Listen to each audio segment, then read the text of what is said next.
Are you listening? Damn.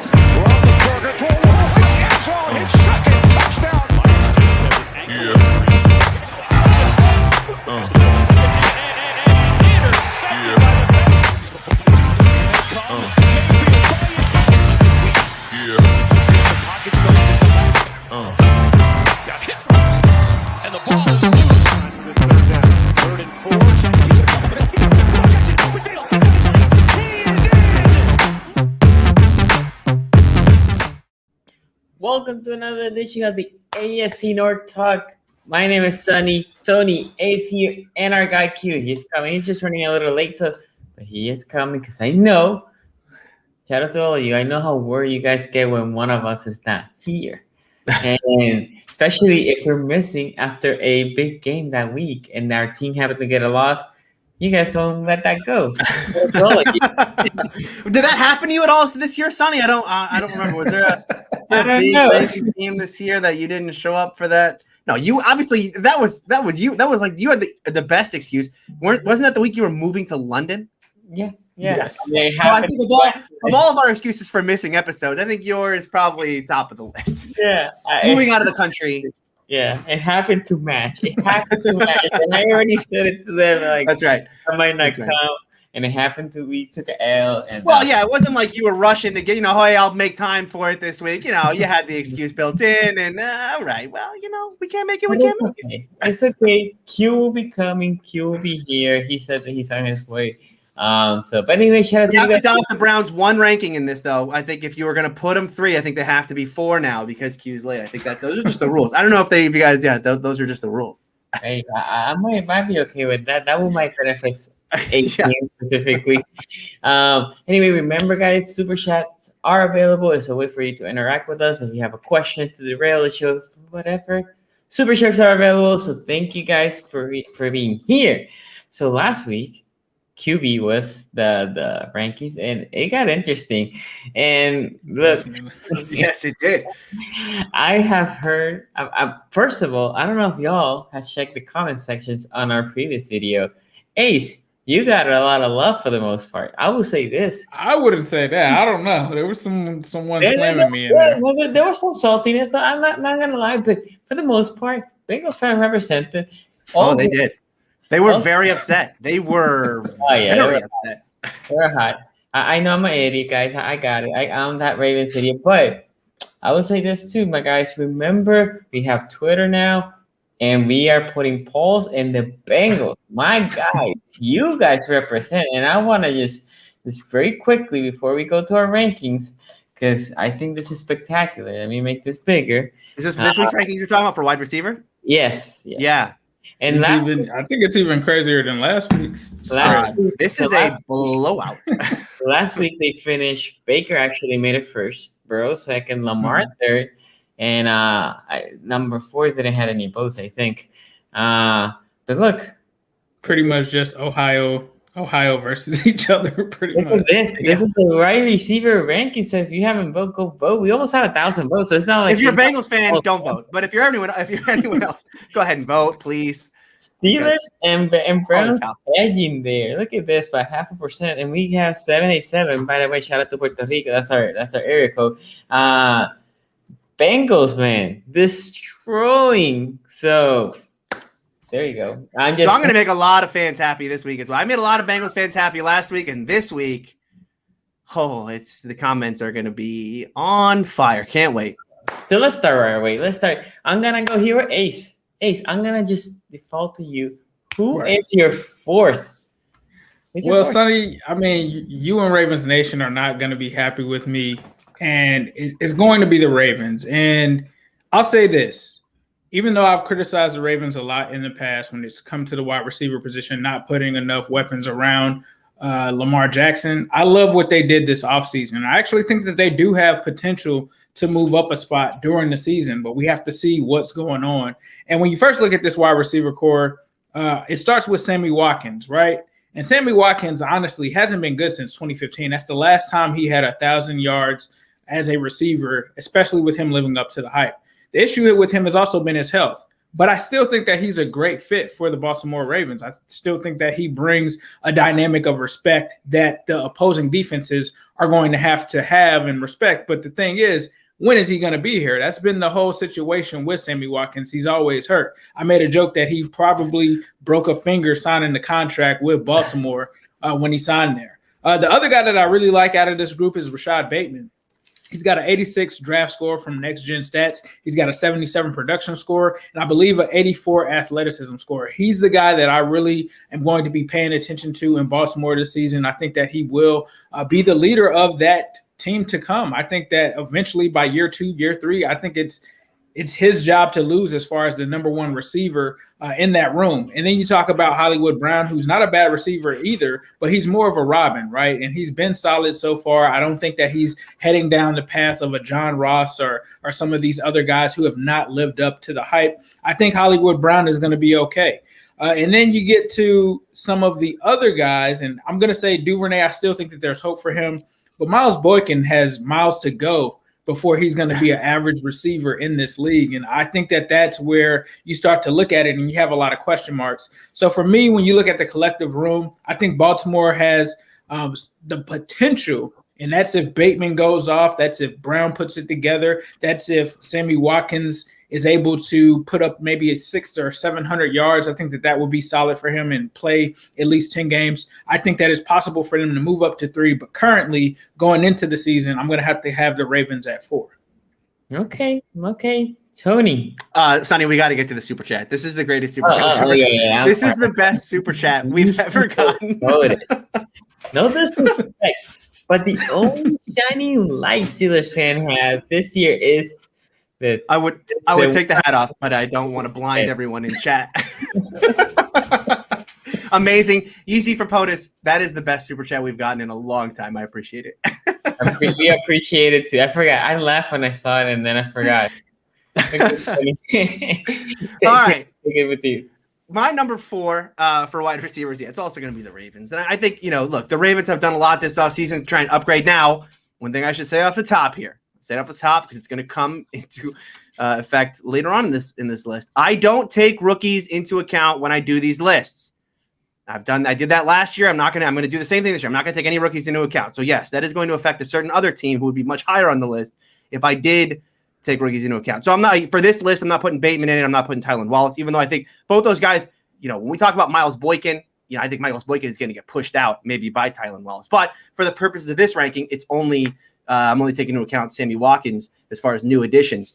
And the thing here with Baltimore, the interesting question is, this whole number one receiver thing, right? They need to get their number one guy. They need to get, a guy in here.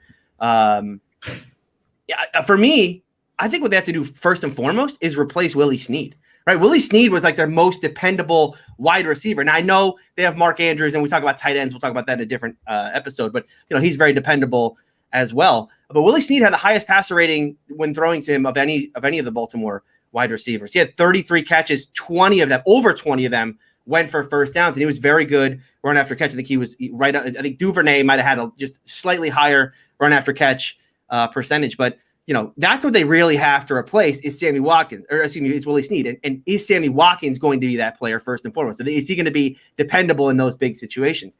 I don't know the answer to that question. And if he's not, then you're counting on a rookie.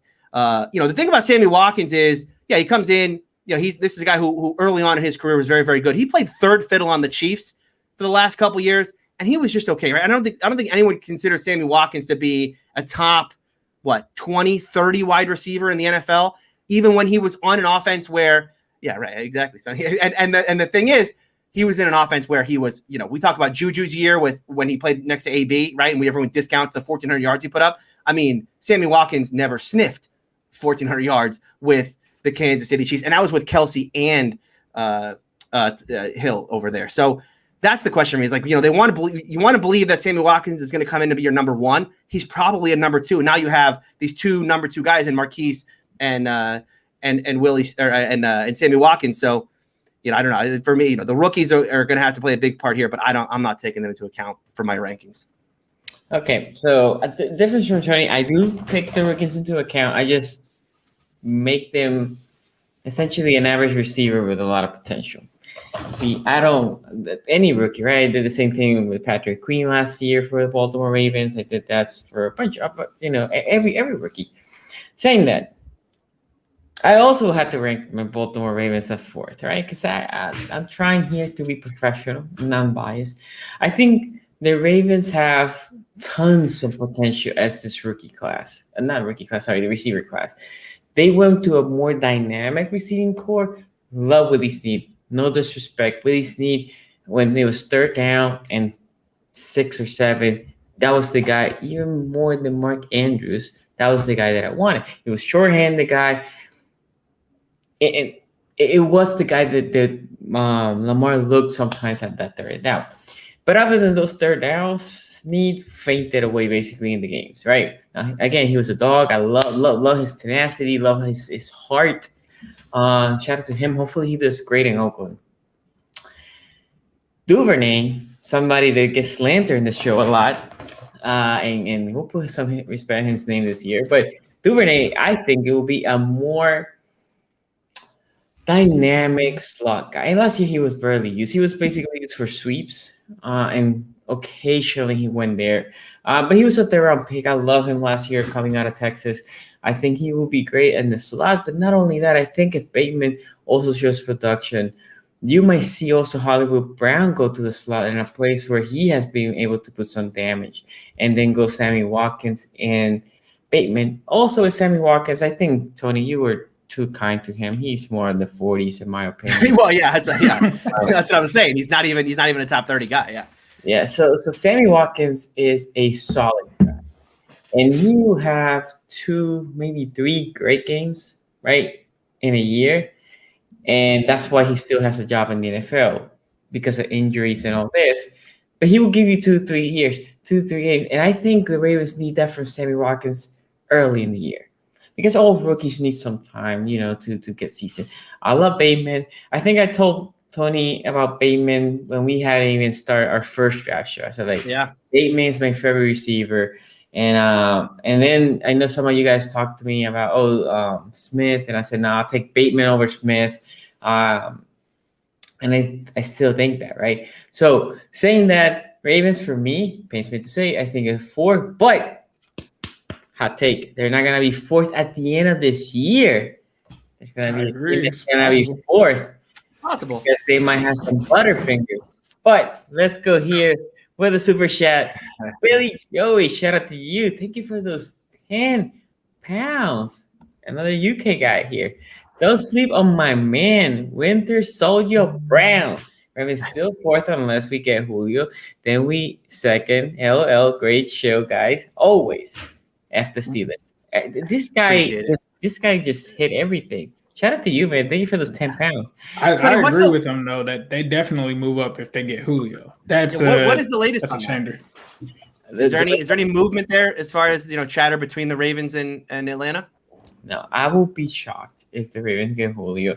The rumor now was that they want a running back, and for some reason, Ravens Nation think that sending Gus Edwards is just enough for the 2nd-round pick. I said in my show yesterday, Ravens Nation, if they really want a running back and we really want Julio, which I don't think neither is the case, they're not going to ask for Gus Edwards, although I love Gus Edwards. The problem with Gus is he's a free agent next year. They'll ask J.K. Dobbins that has 3 years in the rookie deal and show a lot of promise. Wait. So are we saying Gus Edwards for Julio in a trade? Not straight up. No. They said, look. I'm just saying what Ravens Nation I saw on the Twitter.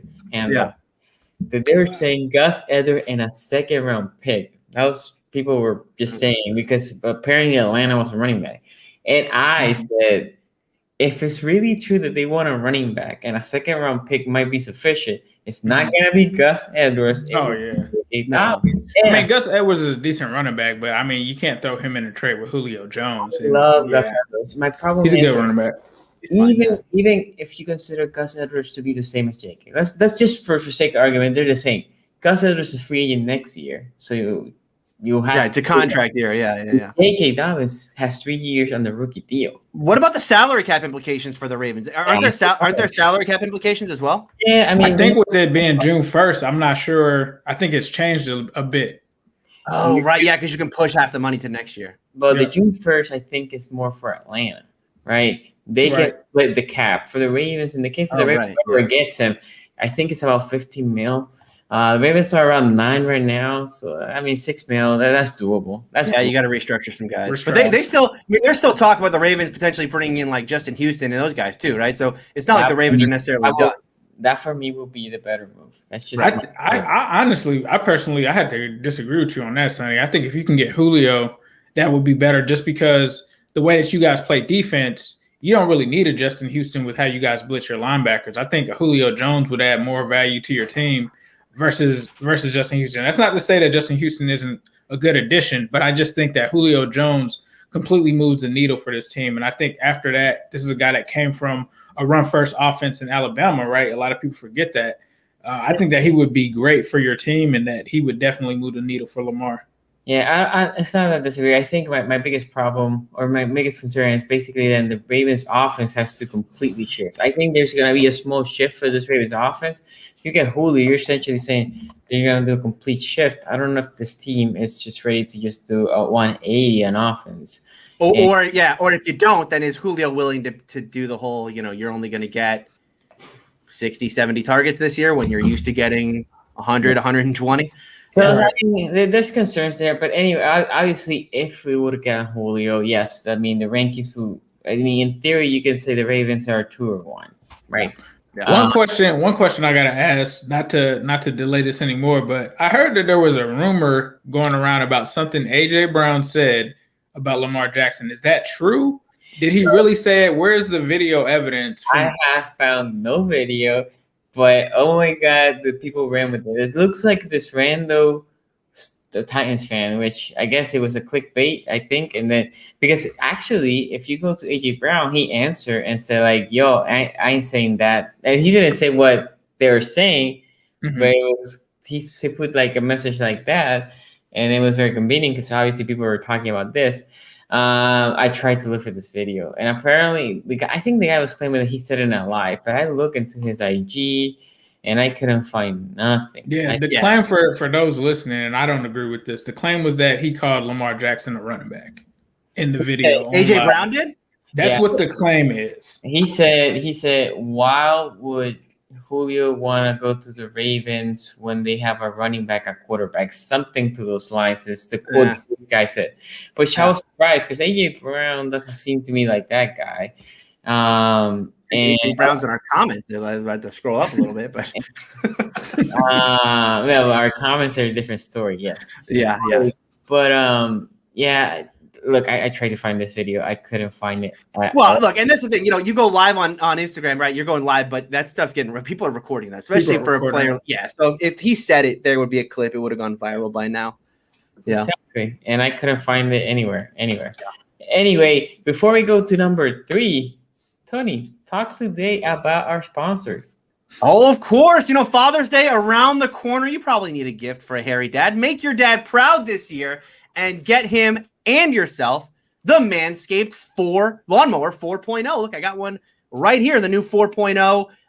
You can get this for 20% off and free shipping, but you got to use the promo code AFC North Talk. That's all one word, AFC North Talk at manscaped.com. Manscaped's the only men's brand dedicated to below-the-waist grooming, and they just launched their Lawnmower 4.0. Imagine surprising your dad with a sleek, well-designed and optimized body hair trimmer that says your balls will thank you on the box. Their 4th-generation trimmer features a cutting-edge ceramic blade to reduce grooming accidents, and thanks to their advanced skin-safe technology. Now, you might ask, how is this Lawnmower 4.0 different from other trimmers? Well, I'm glad you asked. This trimmer includes a multi-function on-off switch that can engage a travel lock. It's a great feature if your father or yourself do a lot of traveling. Also give you the ability to turn that 4000K LED spotlight on and off when you're needed for a more precise shave. You can now shave your balls in the dark. How about that? There you go. The Lawnmower 4.0 even allows you to customize your trim through additional guard lengths with sizes 1 through 4, and their new wireless charging system uses electromagnetic induction, which helps battery length last longer. Yeah, you heard that right. Wireless charging ball trimmers, they're a thing now. But in order to get this, you got to go to manscaped.com. You'll get 20% off and free shipping with the code AFC North Talk. All one word, AFC North Talk at manscaped.com. Again, that's 20% off with free shipping at manscaped.com and use the code AFcnorthtalk. Okay, so we have here super chat real quick. Rich, shout out to you. Thank you for the donation. Ravens has signed defensive lineman Jovan Swan and released Xavier Kelly. He ruptured his Achilles tendon. It was an undrafted rookie. And wide receiver Dante Salix. I don't know how to pronounce his last name. Silensu? Okay. No. I'm not making the roster. That's roster fodder. Yep. Even the guy that they signed. And by the way, here real quick, let me say this. For those of you that are internationals, which we appreciate everybody to join us. Manscaped has US, Euro, Canadian, and Australia / New Zealand. If the promo code doesn't work in the country that you specify, please let us know. We can talk to our contact and see how we can make that work. Okay? Absolutely. Okay. Wait. Here's Quincy adding. Hey. Smooth. Appreciate that, Quincy. Look at this. Nightscape. There you go. Okay, so now the fourth place team. I think for the most part I expected today. By the way, guys, we don't rehearse none of this. We don't know on none of our rankings, but I had a suspicious that they're gonna be fourth. But I want to know the thirds. I want to know. See, number three, I have a suspicion. I know who number 3 is gonna be. Hey, I'm gonna very much disagree with you guys. Want to? Okay, Quincy. I know you watching from the comments. You might want to go ahead and slide up in here, bro. But you're not gonna be happy with me because, and Browns fans, you're not gonna be happy with me either because I have the Cleveland Browns coming in at third, and you're probably like, why are the Cleveland Browns third? We've got OBJ, we've got Jarvis Landry, and I get it. You don't have OBJ though. You have Odell Beckham the third. And Odell Beckham Jr., not the third. Odell Beckham Jr., because we have not seen OBJ, the guy that put on that Giants uniform that did the one-hand catch, since about 2016. That was the years where he was a perennial top 5 receiver, 1,300 yards every year. And it really hasn't worked out in Cleveland. And here's the other thing. He's missed 25 games in the past 4 seasons. We talked about Joe Burrow in the last game, talking about that 9 games was a small sample size. Odell Beckham Jr. played in 6.5 games last year. And that's a very small sample size to go with. And then you talk about the other receivers that are there. They're not only getting worse, they are getting older. You talk about Odell Beckham Jr. on the way to 29, Jarvis Landry on the way to 29. Jarvis Landry last year had the worst season, the second worst season he's ever had in the NFL. And that's not, that's pretty bad when you talk about Hollywood Higgins having more touchdowns than Jarvis Landry. That's not to say that Jarvis Landry is a bad receiver. He's just not Jarvis Landry from the Miami Dolphins that we were accustomed to. Odell Beckham Jr. isn't Odell Beckham Jr. from the New York Giants. They still can be very good. They're two top 2 receivers that probably this division, if you were coming into this division last year, the year before, you're going to say that they're easily the top 2 guys in this division. You got Hollywood Higgins. He's a solid receiver, but I mean, where did he really move the needle last year once Odell Beckham Jr. went down? You got Donovan Peoples-Jones. He was a guy that I liked, but he only had 200 receiving yards last year. So when you look at that and you stack up against the rest of the division, you look at some of the other teams, it's top heavy, and even that top heavy aspect of the Browns, they have a lot of question marks. Yeah. Could he be OBJ next year? I think that the trends are saying that he's probably going to be what he has been for the Browns, which is a 1,000-yard receiver, which isn't bad. It's not bad. It's just not OBJ from what we were used to seeing him at. He was a top 5 receiver. It was no question. I think if you ask that question today, I don't think that the consensus is going to say that he's a top 5 receiver in the NFL anymore. He may be top 10. I think that that's plausible. He might not even make the top 10 as a lock. And then the other thing that's interesting is when you look around the league, he's actually projected to have modest numbers, which is crazy. I don't know if it's because of the age. I don't know if it's because of the injury. I don't know if it's because they're factoring in the running aspect of this team, but they have him projected to finish under 1,000 yards receiving this year. ESPN has that, which is kind of crazy because I can't look at Odell Beckham Jr. and say that he's not going to get 1,000 yards receiving. So to me, I think that he's on schedule to match that.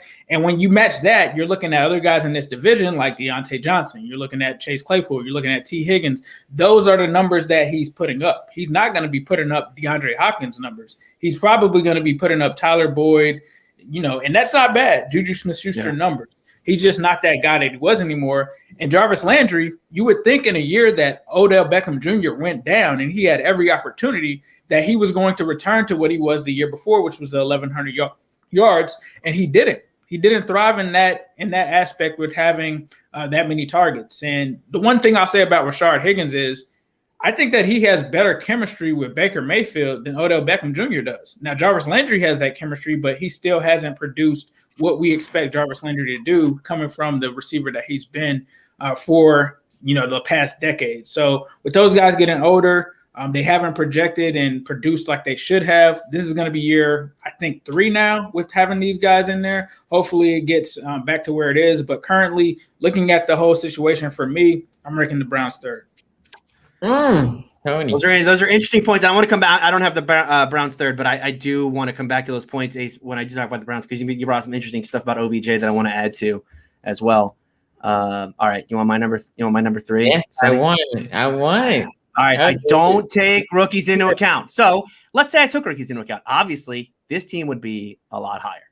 Unfortunately, the Bengals are going to be my 3 because they look right now. If you look at the roster, you have T. Higgins. T. Higgins, phenomenal rookie season. And I admit, if you listen to me on the draft show last year, I was way off on Higgins. I thought, well, not really a separator. He's going to have real trouble with that at the next level. Not really. Not really. Didn't really have an issue with that. The thing is with Higgins, if you're a Bengals fan, what you should get excited about is that, yes, I mean, look, his numbers went down when Burrow went down, but they didn't go down he didn't fall off a cliff. Right? I mean, he was still a 5-catch, 50-yard a week guy. Even with, whether it was Finley or what was it, Brandon Allen was the other guy in there at times. I mean, Higgins put up numbers throughout pretty much consistently throughout the year. And it's arrow pointing way up for him going into year 2.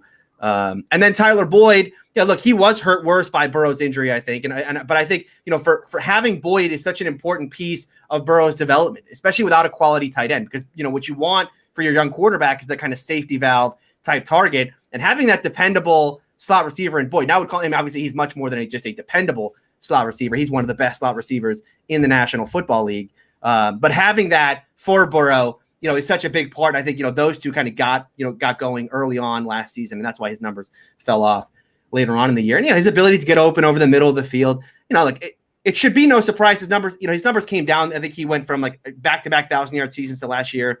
He was around 800. But some of that has to do with the fact that Burrow went down, and some of that has to do with the emergence, I think, of T. Higgins in this offense. That can't be, that can't be denied, right? Higgins kind of took over some of the, the number 1 type targets that Boyd would have gotten, especially that year prior with AJ Green. Now, this room does lose AJ Green. I think that's a good thing, not a bad thing. I mean, he was a shell of himself last year. AJ Green had 5 games last year without a catch, without a single catch. I went back and looked at AJ Green's entire career to see if he had even another game where he didn't have a catch in it. And I couldn't find one. I mean, there's one where he got hurt two snaps into the game. Otherwise, this is the first time in AJ Green's career that he had games with no catches in it. There's a couple other guys in the room I want to talk about. Auden Tate, Mike Williams.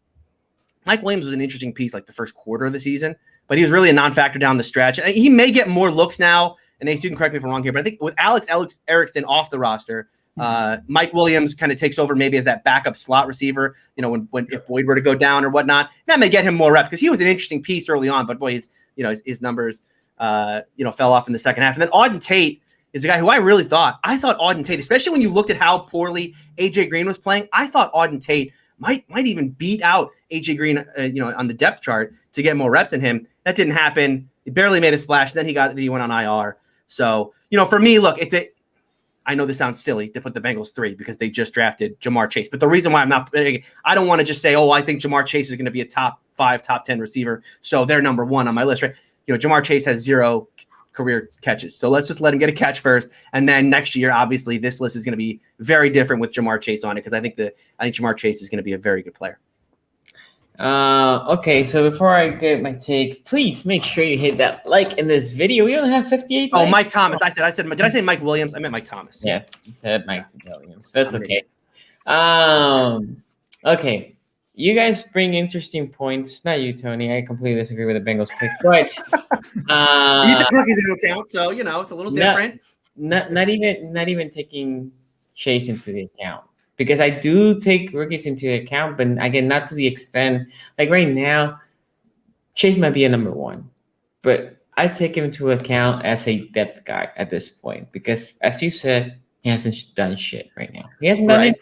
Right. And that's my approach. I just cannot discount them as they're not even alive. So I acknowledge their existence. I just haven't seen them play. Right. Okay. Saying that, my number 3, and this was hard. I was debating hard to who should I pick. And I tossed it over, and I'm gonna say here, Pittsburgh Steelers. And the reason why, how much we talked during the season of the inconsistency. Hey, for all this crap that we like to give to Ben, like this show loves to crap on Ben a lot. I hadn't noticed. Can we except last week where we all came into agreement on not ace, but we all otherwise we banded together for one final salute to Ben Roethlisberger. Right. I will say this: how many drops we got the Steelers? So the Steelers have a lot of potential, right? It's that potential that Juju can he eclipse? Was it 1,400 yards that year that he made? Yeah, the year before, yeah. Okay, Deontay Johnson, which I said it was the best receiver of the Steelers team in this video last year, right? Like this dude is gonna be the best receiver the Steelers will have. Last year, obviously, I didn't acknowledge Claypool as much as I'm gonna do with Chase when I talk about the Bengals. But Claypool, and then rookie Wall looked like he hit it for a little bit, and obviously he ended up well in that Week 17 against the Browns. And then I'm missing one. James Washington. Comeback player of the year. Come on. How could you forget him? Goodness. How could you forget him? Have potential. You can argue Deontay Johnson, I think, is a great receiver. When he's not in his role, when he's peaking in his coaster, yeah. But the problem is I cannot depend on them. I cannot depend on none of these guys because when they're hot, they're hitting. But as soon as they go, and when I talk about the Bengals are way more consistent. Their guys are way more consistent versus the Steelers. And you hope the Steelers, and if I was a Steelers fan, this will frustrate the hell out of me. If it was that, Deontay Johnson is having a bad day today, but Claypool is killing it. You know what? Let's bench this bad boy because we have James Washington and Claypool. It almost feels like they went through a rut. Also, it was like a 4 or 5 weeks out there. It almost felt like when they lost that first game, they almost lost to a Ravens team that I don't even remember who was in that game. Right? We had just people that we just calling and we just putting uniforms in there. And after that game, the Steelers obviously they beat us, but it felt like they weren't the same. They won against us barely, but then receivers and a lot of other positions they didn't play well. Receivers for me, I love the names. I love when I hate when they're hitting, but I also will acknowledge that they're very inconsistent. And they drop the ball a lot. See, I think you're conflating Deontay with the rest of the group, right? Because Deontay was the one that had the inconsistency. I don't know about that. Juju Smith-Schuster. We talk about the 1,400 yards. Yeah. Last 2 years, if you combine those receiving yards, still not 1,400 yards. No, I understand that, but that's not inconsistency, right? We can go over some numbers for Juju, and I certainly will in a second. But that's just his numbers were down last year because he was playing with Mason Rudolph and Duck, and he was hurt for 4 games. This year, his numbers were down because he was completely miscast. But that's the other part that I was going to say. So not only the drops, because all of them had the drops. Deontay Johnson had it by far the most, and we're not talking about tight end, but your boy. Yeah, there's another guy in there, that you have to talk about when you talk about drops. But even if you talk about Juju for me is very inconsistent. We talk about Juju. I remember, 2 years ago we were talking about Juju. Oh, Juju's gonna be a number one. I remember because I said Juju was this good because he had AB next to it. And that has been proven right. Now, I thought Deontay Johnson was going to be able to take some of that pressure off, right? And had Juju excel. Now, Claypool, acknowledge this. Claypool was a nice surprise because I didn't have him that high last year. I didn't thought he was going to be that good that quick. Also, you called him a tight end last year. You were very low on him. Now, if I go back and I did went back and check some of Claypool's games, he ate a lot. against terrible secondaries. And when he played more decent secondaries, he still had decent games, but not as the extent that a lot of people talk about Claypool, right? Like he killed the Browns, he killed not the Texans, the Cowboys, the Eagles. He killed the Cowboys. Yeah, he had. That was a bad game overall. That one's out of my memory because that was a bad game overall. I mean, it was one of the best games. Browns, he had 2 good games against the Browns. He had a great game against the Eagles. He had a decent game against the Broncos. He had a decent game against the Cowboys. And for the most part, after that, he had a lot of 3, 4, 5 catches, which is not bad, I guess, for a rookie. Look, I just think right now, for me, it was hard between them and my second team. And it's just the drops. The drops was the one to pull it underneath. And I know you're going to say, Sonny, it's only Deontay Johnson. It is, but that's what I'm saying. Like, I do think you are conflating those numbers because if you look at Juju had the highest catch percentage of any receiver in the AFC North. But also Juju, for me, has been completely underperforming for the past 2 years. But that's only because he put up 1,400 yards, right? And it's only because he put up OBJ numbers. Because I saw this argument before. I saw the argument of, oh, yeah, but we get Duck and Mason Rudolph.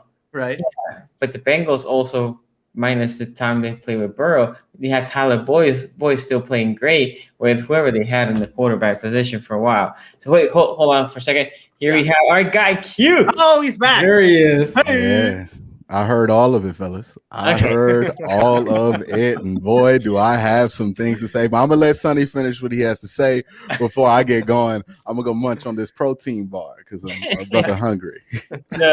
So what I was saying is, in my opinion, you got a guy like Juju that looks to me, and you can agree or disagree here, looks to me to be a solid, like a 3 or a high 3, low 2 guy. That's where, in my opinion, Juju lives right now. Deontay Johnson, I don't even know what to make of him. Again, I said that he was going to be the best receiver for the Steelers last year. Claypool is that guy, right? Would you agree with that, Tony? I think Claypool. I'll talk about Deontay. Deontay's my boy. I'm never giving up. I think some of what gets said about Deontay is overblown, but we'll talk about that when I talk about. And then Washington, who knows? Washington has moments, like a spark moment here and there, right? And then you don't remember where he is for the rest of the game. I don't know. For that, I have them 3. Again, it was tough for me between 3 and 2. I debated it myself a lot. I think Quincy will have the tiebreaker at 3. But Q, I'm gonna let you put. You can tell us your 4, your 3, and react to all our shit. Oh, let me do this two super chat real quick here because they're short. Hoping I missed my 5th ranked wide receiving core. Wow. Don't even deserve 4th. Okay. Man, it ain't that bad, dog. Yeah, I was gonna say, like, it's not that. I said Bengals fans smoking that optimism pack. It's heavy. It's a wide receiver core. If this was offensive line, I would understand it. But this is a wide receiver core. The same minus sub 90% in our poll.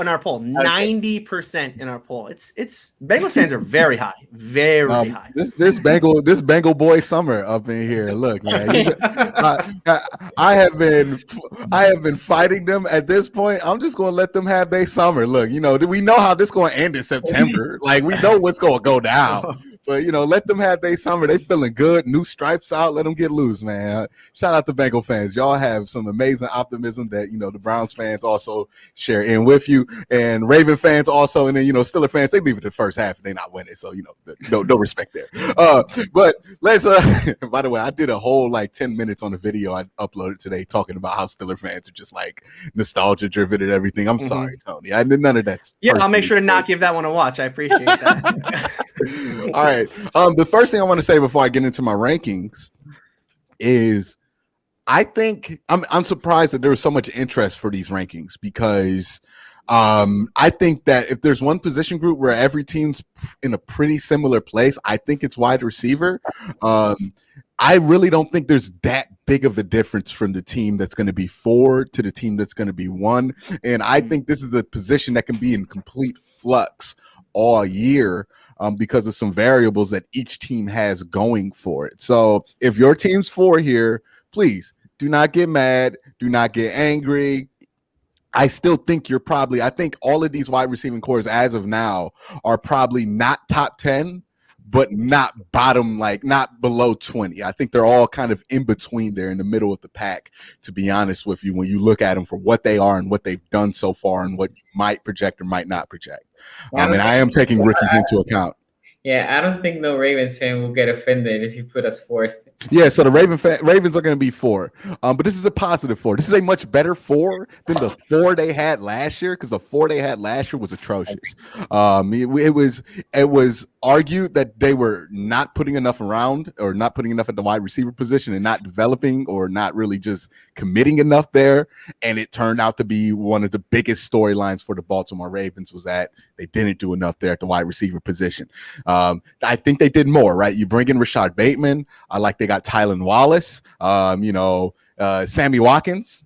Look, he's not dependable, and I think dependability is going to be the tiebreaker for all 4 teams here when I rank them. Ravens are probably the least dependable, because when you're looking at Sammy Watkins and Hollywood Brown, it's like, hey, we're going to hope you guys produce. Not really a dependable bunch, but I can see how it can work, right? If Sammy Watkins can play 12 games, you can put Hollywood in the right spot, and I think you can really let Hollywood Brown shine. I know Quincy is out here saying that Hollywood Brown could shine and have not a huge breakout year, guys. What a year it's been. What a year it's been. Maybe he can touch 1,000 this year if you put him on the right spot, because I think he was just miscast as a number 1 receiver, where you're just depending on him to be this technician. He's not a technician. He is a speed guy. You just want to let him do speedy things. Now he's in that position. And then, Duvernay, look, man, y'all believe in him? Sure. Let's see if he can be a slot. We'll see. He's a good kick returner at the very least, right? And then you have a guy I really believe in Rashad Bateman, who I think is really going to change up the dynamics of that wide receiving core, because that gives you a 50-50 ball guy, that gives you a tough catch guy, and that gives you somebody who can maybe do some of the things that you lost without Willie Snead, right? If they don't draft Rashad Bateman and they let Willie Snead go this offseason and don't really replace him, then they would be a bad 4 again. But I think they're a decent 4. I think they'll be a good enough wide receiving core. So that's my piece on the Ravens. No disrespect there. It is what it is. Number 3, it's going to be the Pittsburgh Steelers. And again, dependability is my tiebreaker for this. And again, I'm not saying the Steelers have a bad wide receiving core, but I'm saying that, I don't think they're probably going to be at the top of the division this year. Now, they could change some things in the offense. One of the things that was just infuriating to watch with Chase Claypool was that Mike Tomlin was just like, I'm afraid of the rookie wall, so I'm just not going to play him as much, which is just like, why? Just let him run into the wall at that point. You're actually hurting your team, but he's a really good player. I think he's a solid 1. I don't trust that they're going to put Juju Smith-Schuster in the right position to be successful. Now, I know Tony has a lot more trust in Matt Canada than I do, but I just don't trust that they're going to move him away from Ben. They're going to put him away from the spots where Ben is comfortable throwing in the ball. And that, I know, oh God, put the shirt away. But he has a hat now. I forgot. I almost was blinded. Sorry, I should have turned the light off before I changed stats. My apologies. Yeah, but as far as the Pittsburgh Steelers go, Chase is a solid number 1, right? And you can at least say that for the Pittsburgh Steelers. Deontay, it's a wild experience, right? Sometimes it's not just that he doesn't catch the ball. Sometimes it's just that he's just frustrating, right? Like, he'll just do frustrating stuff. And I think in 2 years, hey, he'll be great. Right now, have some questions about dependability when it comes to him. I know Tony loves to bring up James Washington, but like, non-factor at this point, right? Like, I don't think teams are worried about James Washington. I don't think the Pittsburgh Steelers are trying to figure out ways to get James Washington targets. Like, he's a guy who hopes to make the roster and hopes to get some snaps at this point. So I'm not really accounting for James Washington. And after that, it gets kind of rough there, right? Like, there's not really a ton behind. And again, it's a little bit there, right? Claypool, Juju. You're not a big Ray McLeod guy? I personally love Ray McLeod whenever I see him, because he almost fumbles punts and does bad things with kick return. No, we're not this wide receivers doesn't take into account his return ability. Totally. I know. Yeah. All right. Let me tell you totally something. Different conversation. As a Browns fan, if Ray McLeod's on the field, that is a win for the defense right there.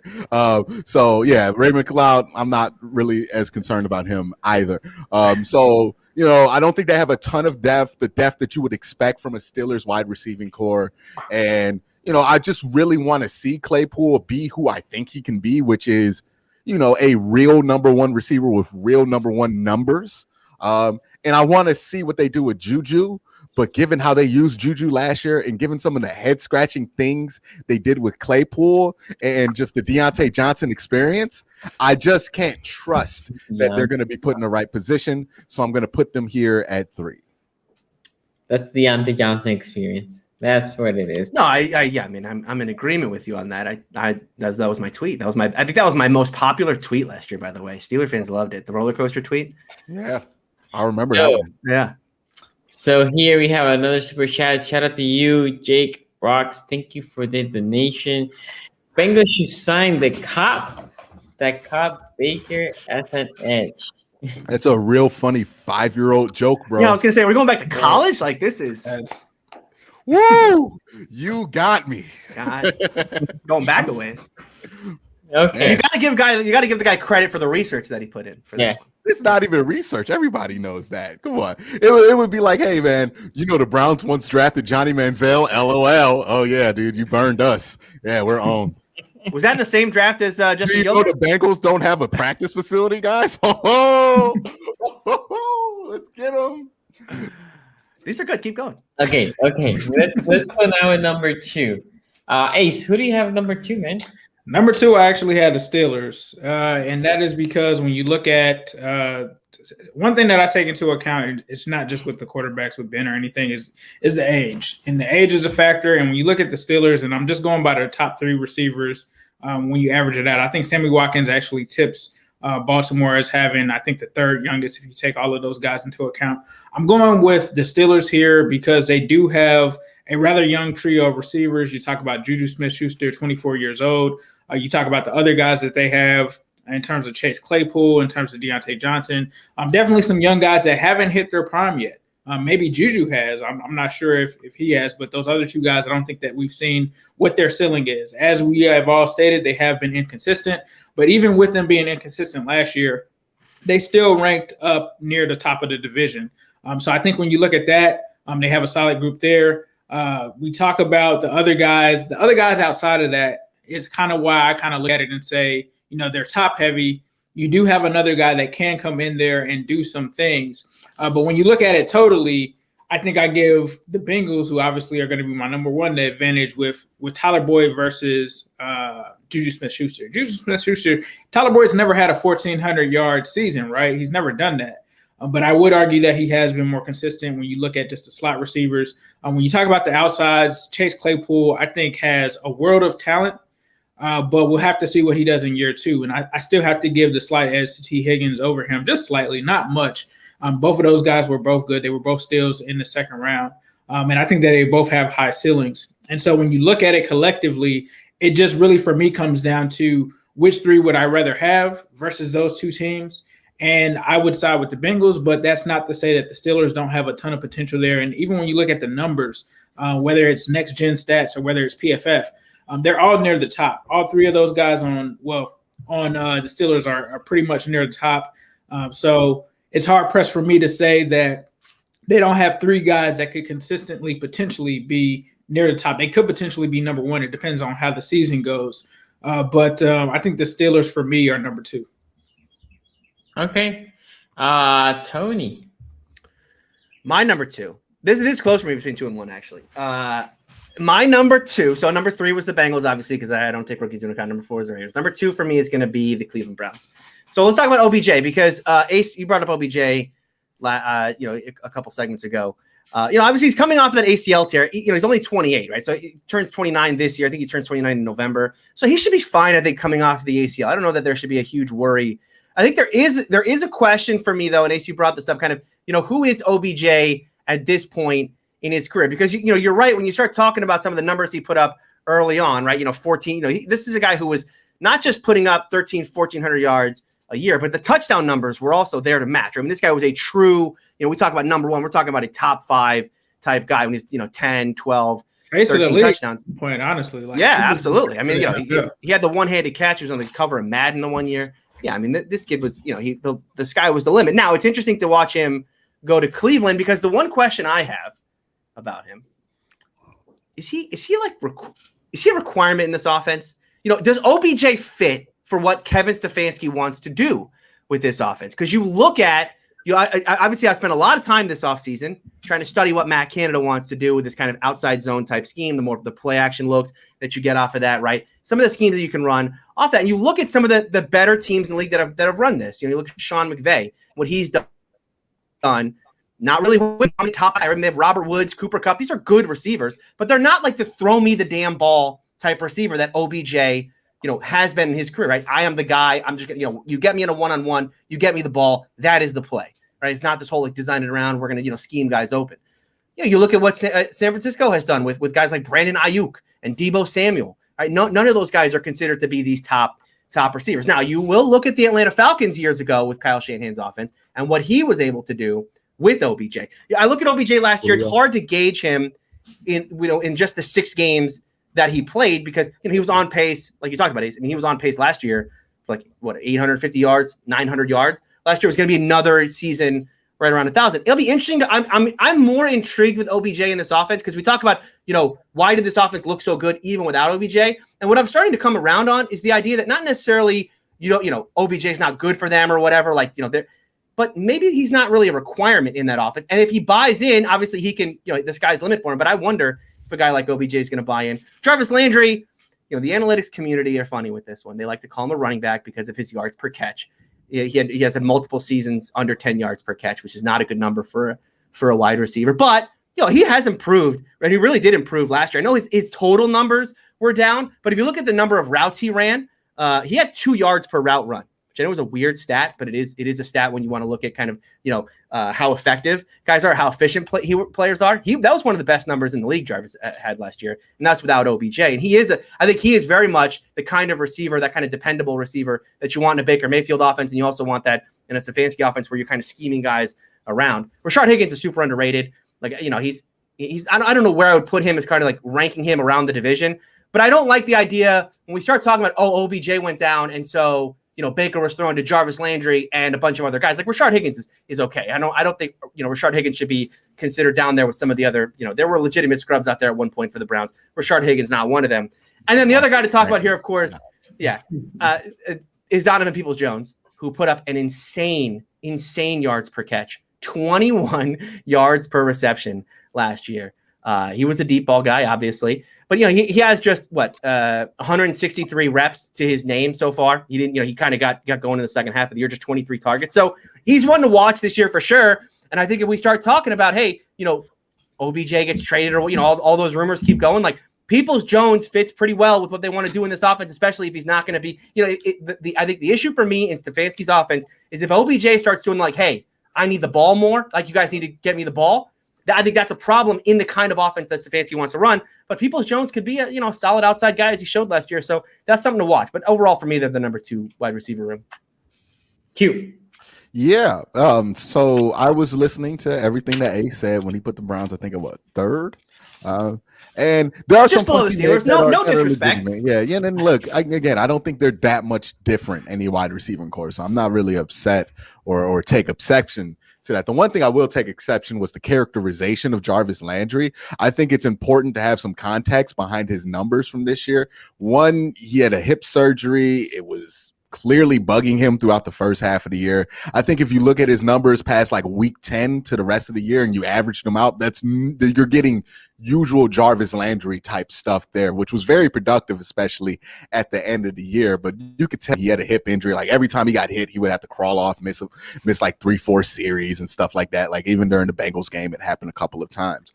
So he was really playing injury ridden, but they just really have nobody replace him. When we talk about people who are a requirement to this offense, it's funny, right? Because we can't have that conversation about Odell, who we can all agree is probably a better wide receiver than Jarvis, but Jarvis is definitely a requirement. The Browns need a Jarvis for this offense to work, or somebody who can do what he does with the football, because his yards after the catch, I think, is pretty a huge number. It's where he does most of his stuff is after the catch, and most of the time it's not even screens. His time in Cleveland, he's not really been a screen guy like he was in Miami.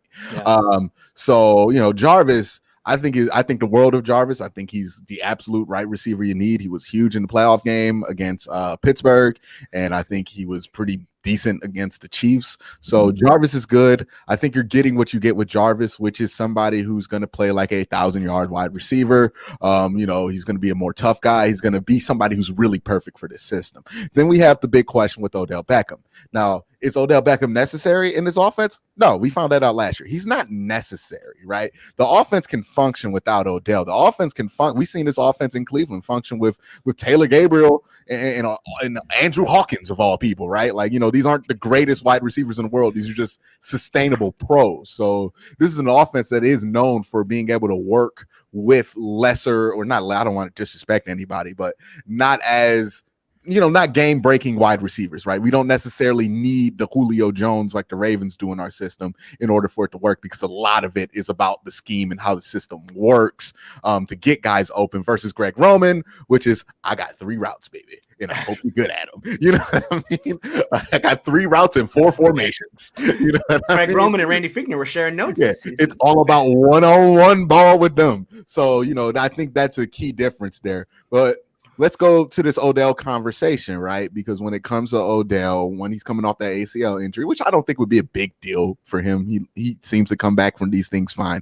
The issue is, can he stay healthy, right? And if he doesn't stay healthy, what happens to that wide receiving core? I like Rashard Higgins. Rashard Higgins has limits. I have to tell people, he has very big limits. There's a reason why he is only made the team in Cleveland, right? He's been in the league 4 years. He's been on like a 1-year deal his entire career, and he has limits.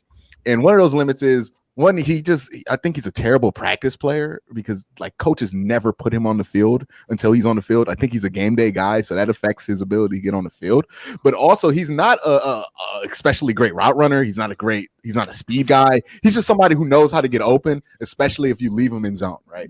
So he's somebody you can use here or there. You don't want to rely on Rashard Higgins, because one thing I will bring up when we talk about the OBJ, is he necessary, is when the Browns played the Ravens on Monday Night Football, Odell seemed necessary, because the Ravens were able to man up those wide receivers and the Browns could do nothing about it, could get no separation. So you do want somebody like Odell who can just beat man and prevent a team like the Ravens to get man, but against most league, you'll be fine. Then let's talk about, so Odell, I don't know what he's going to be. I think he's going to be a 1,000-yard guy. He could be more. He could have a breakout. This is the first time him and Baker have shared the same offense in back-to-back years, so maybe that helps with the chemistry. Who knows? I think we're going to find out this year. Also, I think he can take a step back and understand maybe there was some frustration in 2019 because Baker wasn't playing well. Now he's had a whole season of knowing that Baker can play well, and maybe he trusts Baker's decision-making more, so it doesn't become more of a tension-filled thing. Another thing when we talk about the backups, right, Donovan Peoples-Jones. Look, I know he has that great yards per catch number, but like, let's also note that he had a 70-yard touchdown against Tennessee and a 30-yard game-winning touchdown against Cincinnati. I know you know that one well, Ace. It was a beautiful throw. Oh, it's such a beauty of play. I watch it all the time. And a beautiful catch too, by the way. But yeah, Donovan Peoples-Jones, he's a guy who can make those spectacular catches. I think there's a real role for him in the offense when it comes to the red zone. Him and Rashard Higgins is just, I haven't seen him do it often, right? Even when he had the extended reps last year, he wasn't really doing it super often. He would do it every once in a while. So I just don't know what to expect out of him. I know a lot of people in the comment section are excited about Anthony Schwartz. 200 yards and some end rounds is what I'm expecting out of Anthony Schwartz on the top. So I'm not really going to factor him in here. But all in all, the Browns have a solid wide receiving core, a receiving core that most teams would be pretty happy with, but not one that I would say should be the strength of a team, of a good team at least, right? And I don't know how many good teams have like wide receiving cores as their strength. I just don't know if that's like a thing league wide, but I just don't think that the Browns wide receiving core is a thing that you can possibly argue would be the strength of the team on most teams, especially on this team. So I'm going to put them at 2. Odell and Jarvis, I think they're going to be fine this year. They're probably going to both get around 1,000 yards, but not like super huge numbers. Maybe their averages go up and they have like big analytical seasons, but I don't think they're going to have great seasons like when it comes to overall numbers. And Rashard Higgins is a guy I think he's going to have like a disproportionate amount of touchdowns because he just is a end zone finder. Like he's a guy that like I wouldn't be shocked if he had like led the team in touchdowns had like 70, it had like, 300 yards. So when you're talking about Rashard Higgins having more touchdowns than Jarvis, I don't think that's really fair, because one of the things that Rashard Higgins can do really well, is get open in the end zone. That's just his thing. He just is a touchdown guy. He's kind of like an Alden Tate in that respect. Jarvis has never really been a touchdown guy. He's a get you to the red zone guy. He's a big play in the middle of the field guy. He's never been a touchdown guy. So I don't think it's fair to judge Jarvis based on those numbers. But yeah, I think the Browns, they're a very good wide receiving core. They're number 2 because I don't think that anybody is going to have a buck wild season or has the potential to have a buck wild season this year. Well, they have the potential to. I just don't think it's more likely than the team I'm putting at 1. Yeah, so I agree here. Number 2, I have the Browns. And a couple of things that the Q was saying, I completely agree. Look, Jarvis Landry has, for me, been the best receiver for the Browns. Not necessarily the most talented, as Q said, but the best receiver. When the chain needs to be moved, Landry's there, right? When there's a play to be made, when there's a 50-50, right? He does a lot of well things. I think the perfect way to describe Landry is he's that guy between the 20s, right? He is that guy that makes the chain move. He is a Eon's better version, because if I just say he's a better version of Willie Snead, people are going to kill me. But he is a Eon's better version of Willie Snead. That Willie Snead was for the Ravens, right? And I said last year at some point, I don't know if in this channel or my channel, that what I wanted for the Ravens, it was a Jarvis Landry type of guy. Go ahead. I'm sorry. I just want to troll Steelers fans. He really is the new version of Hines Ward, right? Like, yeah. I think Jarvis's best comp is Hines Ward. Honestly, he's a more athletic Hines Ward. No, I'm just messing with y'all. I have immense respect for Hines Ward, but I just have more for Jarvis.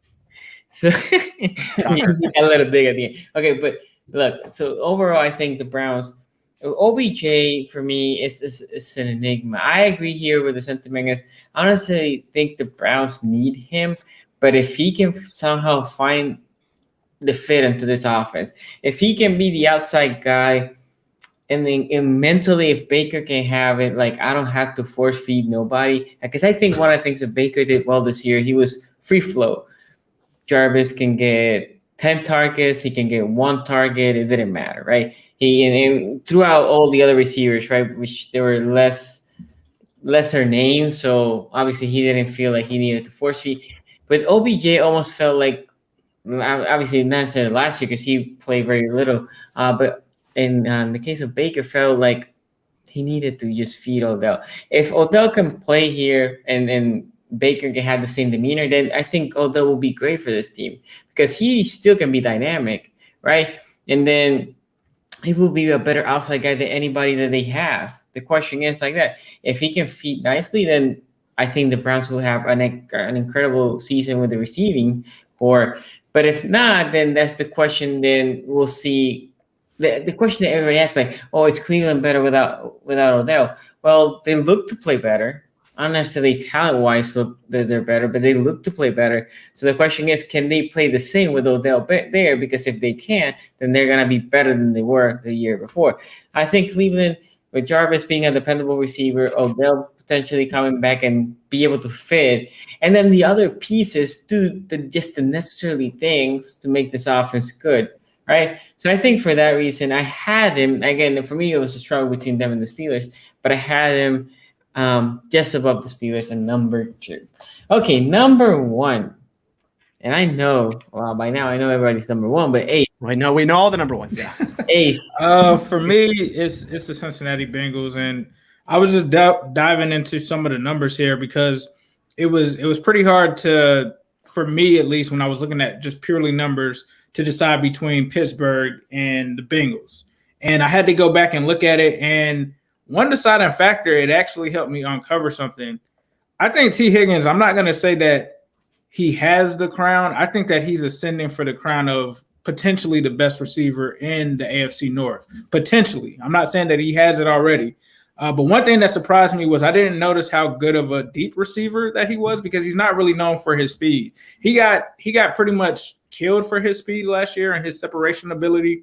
the last thing that I expected, and I actually ended up doing this, finding this out from Madden, he was top 5 according to PFF in deep receiver grades, which I kind of found kind of crazy. They also had Deontay Johnson up there. Deontay Johnson was slightly ahead of him at 96.2. T was at 95.1. And then when you look at him on the short, he's also extremely high on that. He was 95.5.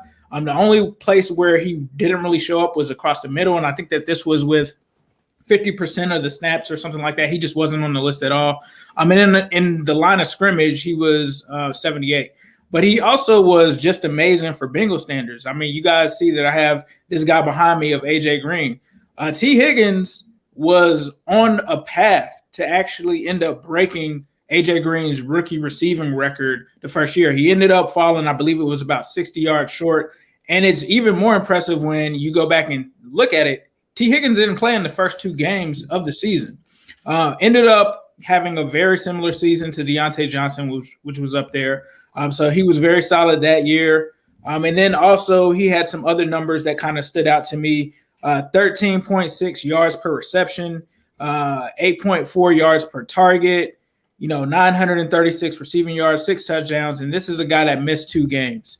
He also had to play with Ryan Finley. He also had to play with Brandon Allen at points in this game. And so he did all of that, and he also had 36 less targets than Deontay Johnson as well. And then you also have Tyler Boyd as well, who's been a solid slot receiver for the past 3 years. If you're looking at just, back-to-back years, Boyd in the slot has graded higher than Juju, according to their PFF grade, 3 years in a row. He's one of the top receivers in terms of the slot position in the league, and Boyd is just the guy that you can pencil in there. He did have a slightly down year. I think he was hurt at some points last year, but I expect Boyd to return to form. He really had a great connection with Joe Burrow, which was crazy. There's even that pass where Joe just throws it out. Tyler Boyd isn't even looking at it, and at the last second, he turns around and makes the catch. And he completely dominated the middle. He had a 98.1 receiving grade across the middle in the NFL, according to PFF. So he dominated there. You also talk about Jamar Chase. You can't have a conversation about the Bengals without talking about Jamar Chase. And I get it. Yes, he is a rookie. But you look at what he's done before he even came into the league. You're talking about 21 yards per carry or yards per reception average coming out of LSU. LSU has put in some good receivers into this league. You talk about Odell Beckham Jr., you talk about Jarvis Landry, you also talk about Justin Jefferson. They put some solid DJ Chark, who I didn't even know came from LSU. They put in some pretty quality products into the NFL. And then you just look at him as just an athlete. Production score from Next Gen Stats, 89 production score, 99 athleticism score. I was surprised that he ran a 4.3. I didn't expect that. The Bengals haven't had something like that in a while. And then his draft score was a 99. You look at his combine profile from NFL.com. He's rated as a Pro Bowl talent. I don't think that he's going to make the Pro Bowl because that's just a tall order to ask, especially with him playing in the receiving core with 3 other talented guys. But I kind of liken him to a CeeDee Lamb. He's going into a similar situation. I think that he could end up having a pretty productive season. He's projected by some to actually finish with 1,000 yards. I'm not sure if he's going to get that, but that's just where the projections are at. And then when you just look at this core, T. Higgins is 22 years old. Jamar Chase is 21 years old. Tyler Boyd is 26, and Auden Tate is 24. And when you look at that, it's hard to say, just taking the Bengals out of it, if you were to start a team, how would you pick another young core 3 over that? I mean, there's probably some out there, but that's a pretty good young core to kind of start. And even if you're in the fantasy and you have a dynasty team or something like that, those are probably T. Higgins and Jamar Chase are probably high on your rankings on that. And so for that, I think that he also, the thing that I like about Jamar Chase, he plays physical like an AFC North receiver should play. We didn't have that in John Ross. John Ross didn't fit the AFC North. But Jamar Chase is a guy that plays physical. He's going to jump up and grab balls. He's going to do his thing. The other thing that I can't hold against him as a rookie is he's playing in the same offense that he played in college. As you know, if you've been following the Bengals, when Joe Burrow was drafted, they added about 10 to 15 plays from the LSU offense into the Cincinnati offense. I think that that's easily going to allow him to assimilate into the NFL. They're working on some of his weaknesses, which is actually coming off too high at the line. They're already working on that today. Apparently, they're working on that more than the deep ball. That's one of their focuses. And then he gets to catch balls from his college quarterback that he last played with, which is Joe Burrow. So it's a unique situation. Whereas if we were talking about Devonta Smith, who I was a huge fan of, I even went as far as to say I felt that he was better than Jamar Chase in some aspects. But the situation that Devonta Smith has, and maybe even a Jalen Waddle has, compared to Jamar Chase, is not the same. It's almost kind of crazy how this has even happened, that he's not only playing with his former quarterback, the last guy that he caught balls from, he's also playing in the same offense, just in the NFL. That's not to say I don't think that he's going to have a 1,300-yard receiving season or anything like that. I actually think that he's going to fall secondary to T. Higgins in terms of where they end up at the end of the season. But I think with all that said, that's one of the reasons that they're my number one. I also forgot to mention T. Higgins also tied Chris Collinsworth's rookie reception record for the Bengals. So he also tied that as well. But for those reasons, I have to project the Bengals to finish number one. Okay, Tony, who do you have? Well, I think we know who I have number one. The question is, how is Tony going to possibly justify putting his Pittsburgh Steelers number one? Well, let's just start with raw stats. We like talking about raw stats here. The Steelers are the only team in the AFC with 3 players of 800 yards or more. Okay, so right there, right off the top, the most productive wide receiver room in the AFC North in 2020. And I could just stop there. But I won't. But what's that? On targets? Oh, you want efficiency? Oh, it's funny you bring up efficiency. Let's talk about efficiency. Okay, let's talk about efficiency. Yeah, let's talk about efficiency. So, Juju Smith-Schuster, this whole dependability thing. Again, I think we talk about Deontay Johnson, and that kind of bleeds into the rest of the room. Which, well, Deontay Johnson was very unreliable, so the rest of the room was as well. Juju Smith-Schuster, right? Is he a number one receiver? This has, of course, been the debate, not just on this show, even on Steeler shows. This has been the debate going all the way back to as soon as Antonio Brown left the organization. Hey, do they have to replace AB, and how bad do they have to replace him? Can Juju step up?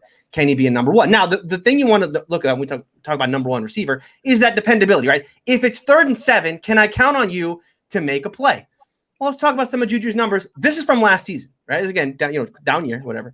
76% catch percentage. 76% of passes thrown his way were caught. That is the highest mark, one of the highest marks in the National Football League, the highest mark of any receiver in the AFC North. 6 touchdowns in the fourth quarter. Pretty clutch to come up with 6 of your 9 touchdowns in the fourth quarter. It's tied for the most in the AFC and the most in, well, wasn't a lot of garbage time in Pittsburgh, unfortunately, this year. That is the most in the AFC North. 9 total touchdowns, of course. That is also the most in the AFC North. The most first down receptions on 3rd and short in the division. The most first down receptions on 3rd and long in the division. And you'll be shocked to know that when you combine those together, he had the most first down receptions on 3rd down in the entire AFC and in the entire AFC North. Now, the problem for Juju, no, it was not his dependability last year. The problem was his usage. He had 97 catches for 831 yards. Now, those two numbers together should ring alarm bells big time. If you have nearly 100 catches and you don't have 1,000 yards, if you're averaging under 10 yards a catch, that's a big problem in the National Football League, right? That's where we start talking about running back numbers. The problem for me is that Juju was so miscast last year in Randy Fichtner's offense. He went from 60% of his reps being in the slot to over 85%. I mean, he was almost exclusively used as a slot receiver last year. And that dropped his yards per catch into the 8s, or below 10, into the 8s. The lowest in the National Football League, except for Larry Fitzgerald, who is like 45 years old at this point. He also dropped his average depth of target from around 10, where it had been in years past, where, again, he was seeing about 60-40 slot to the outside, from 10 to 6. Right, so, I mean, this guy is getting the ball close to the line of scrimmage almost in every play, and it's, again, dropping down his yards per catch. This is a player in Juju Smith-Schuster, when he was playing outside, had multiple 97-yard catch-and-run touchdowns. Right, his rookie year, he had one, and his second year, he had one. Then he had a 75-yarder against San Francisco 2 years ago. That was with Mason Rudolph at quarterback. Instead, his longest play this year was 31 yards. I am so happy to hear that very early on in OTAs with Matt Canada's new offense, Juju's already talking about playing on the outside more. Thank goodness. Quincy, I know you don't believe in Matt Canada. I do a little bit. Not that I don't believe in him. I'm just not going to trust that he's going to change the face of the Steelers offense when I've never heard of this dude before. Like, it's just hard for me to believe he's going to do the thing that he's tasked to do. I think it's a heavy task for him. And I have no idea what to expect from or what to expect from Matt Canada, especially when he's dealing with Big Ben, who, let's be honest here, can be stubborn. He can. No, and that's what I said last week. Is that this Matt Canada thing is going to hinge on how Ben Roethlisberger acts. Right? Is Ben Roethlisberger going to do the pouty, I don't like this thing? Ben talked today to the media. Today is like whatever day 6 of the OTAs. Ben's been there the entire time. He talked about going under center more often. He talked about playing play action more often. So you laugh. We will see. Right? Again, this is all talk. It's the silly talk that happens in June. I just laughed because T. Higgins says, "Who the." It's Matt Canada. We'll find out. Matt Canada was my exact. What has Matt Canada? Because I know you've done this research. It's the same thing when Bengals fans are telling us, "Hey, look, the offensive line's fixed. We got a new offensive line coach." It's like, yeah. I mean, I guess, in Matt Canada's defense, he has been extremely productive everywhere he's been. Now it's all college, okay? It's not the NFL, but. This is a guy who started his career in Northern Illinois. They won the MAC that year. He was at Wisconsin. They won the Big Ten that year. He went to Pitt. This is a team. Okay, he coached Pitt's offense. They won a shootout with Nathan Peterman at quarterback against Deshaun Watson. Okay, that team that year set Pittsburgh Peterman records. Was hot in the ACC. For Nate Peterman, Nathan, the one and only Nathan Peterman, and Matt Canada put that together. My only question is why so many 1-year stops? Is it because he continued to parlay? His whole thing was like he takes a job, then he immediately parlays it to another better job, and that's the one worry I think if you're a Steeler fan is if he comes in and he's super successful, well, he's not going to be here very long. I mean, this guy is, it was the one thing I think there was the Pitt coach criticized him, Canada, for being too what's the word when you're constantly trying to too ambitious, right? He told hey, stick around here for a while. He immediately parlayed that Nathan. Yeah, exactly. Deuces. He immediately parlayed that his offense with Pitt into the LSU job, where that was his one job where he really did not do well. He butted heads almost immediately with that Orgeron because Matt Canada's system, as you'll see during the regular season, I mean, this is you're talking about like new age offense. Matt Canada's offense looks so dumb at times, all the motion that happens. And then you think about the kind of coach that Ed Orgeron is, the kind of, go Tigers. Yeah.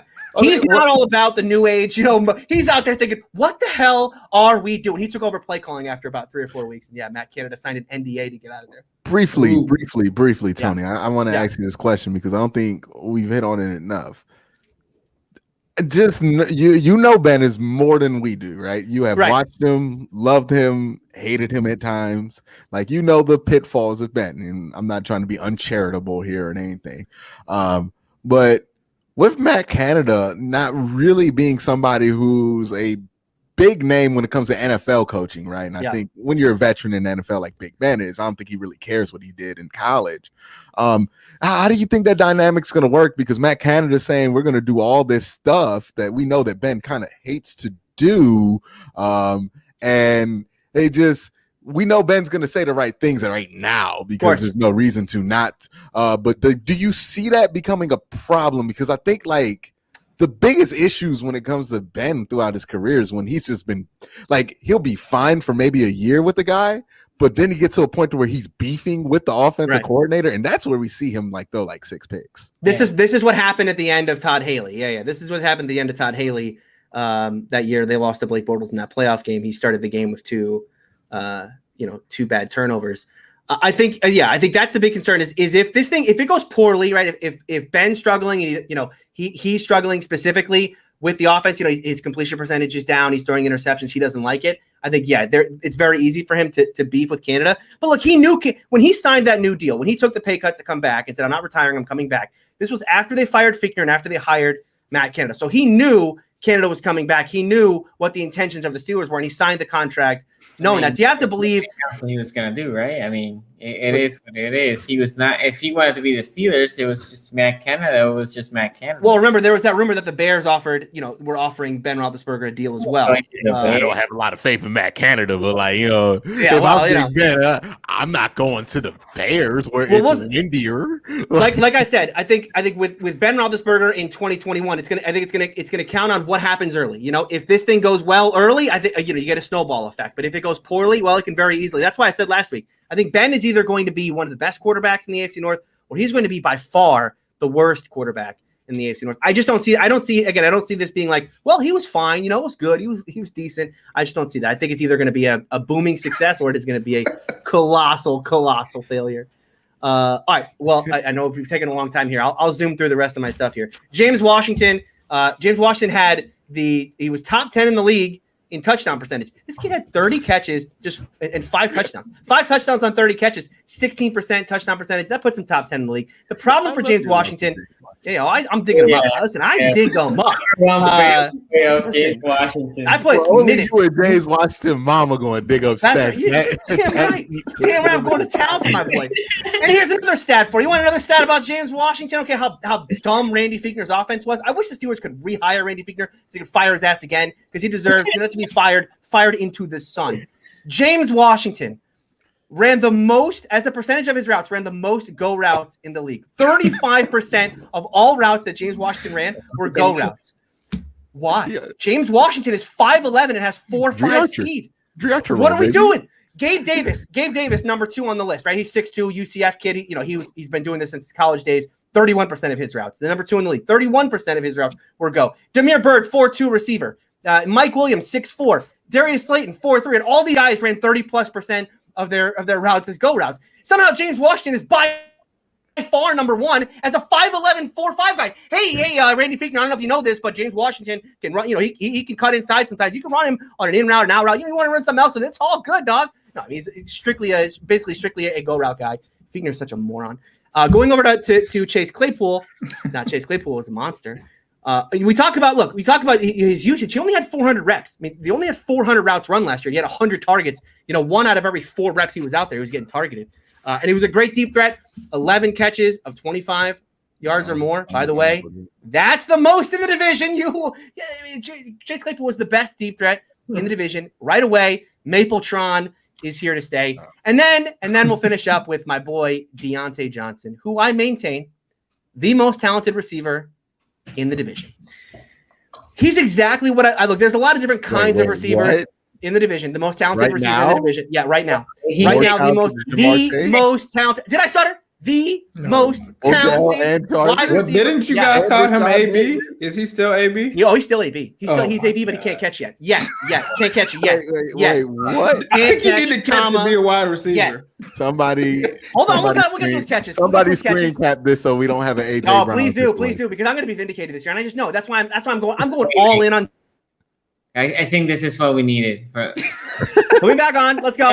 Put him back on because he's just getting started. Look, he's exactly what I love. Deontay's exactly what I love about wide receivers. Elite off the line of scrimmage. Right? Press coverage does not matter to Deontay. He's elite off the line of scrimmage, and he is he's the guy when you turn on the tape as a route runner and you perk up. Oh, hold on, we're watching something a little different right now. This kid as a route runner is fantastic. He's great with the ball in his hands. The problem for Deontay is that last part, getting the ball in his hands. He's Devonta Smith until it comes time to him. Exactly. It's a little difficult when it comes time to catch the ball. But here's the interesting thing about Deontay. First of all, we talk about efficiency. He did lead the league in drops, but he also had 140 targets, which means he did not have the highest drop rate. As a percentage of his targets, he was only 3rd in the league in drops. And you know who's number 4, by the way? Marquise Brown, right? Do we think of Marquise Brown as this terrible drop type player? Yes. Okay, well, Deontay's got to get. I called him Pookie Brown for an entire 16 weeks. Here's another interesting stat. Here's another interesting stat about Deontay Johnson. 7 of his 13 drops, came in a 3-game stretch. He had a very bad stretch, but more than half of it came in that 3-game stretch between Washington, Baltimore, and Buffalo. He got benched in that Buffalo game. That was the game where he had 2 drops back to back and just see ya. Here's the interesting thing about him. He only had 3 drops in his rookie year. He went from 5% drop rate to 14% drop rate. It's bad. And I don't understand how it happened, right? Because again, his rookie year, he was fine in this category. And then he all of a sudden fell off a cliff. And the other really weird stat with Deontay is his contested catch rate. He catches 40% of what PFF would call contested catches, meaning that, there's a defender right there with it. How does it go? So Deontay's drops are not coming because he's contested. Deontay's drops are just completely mental lapses, coming over the middle, no one there, and he just can't catch the football. I have to believe, especially looking at his rookie numbers, that will improve. And then you look at the rest of his game, and this kid is the most talented receiver in the division. Quincy, go ahead. Go Q. What you said right there is the exact reason why I don't think you should depend on Deontay Smith Deontay Johnson improving in that category, because I think we have all, like Baltimore fans, Bengals fans, and I know Browns fans are familiar, but it's a pretty common thing for a wide receiver who cannot catch routine passes to be amazing at catching the most difficult passes. See Braylon Edwards, see Greg Little. Those are just the Cleveland Browns example. Muhammad Massaquoi, people who just could not catch anything easy, and it just comes down to something that I don't know is really fixable. I have never seen a wide receiver just fix that at any point. David Njoku's another great example. And obviously, we're going to get to Eric Ebron, too, when we talk about tight ends. But David Njoku, Eric Ebron, Evan Ingram, these are all examples of guys who can catch fantastically unconsciously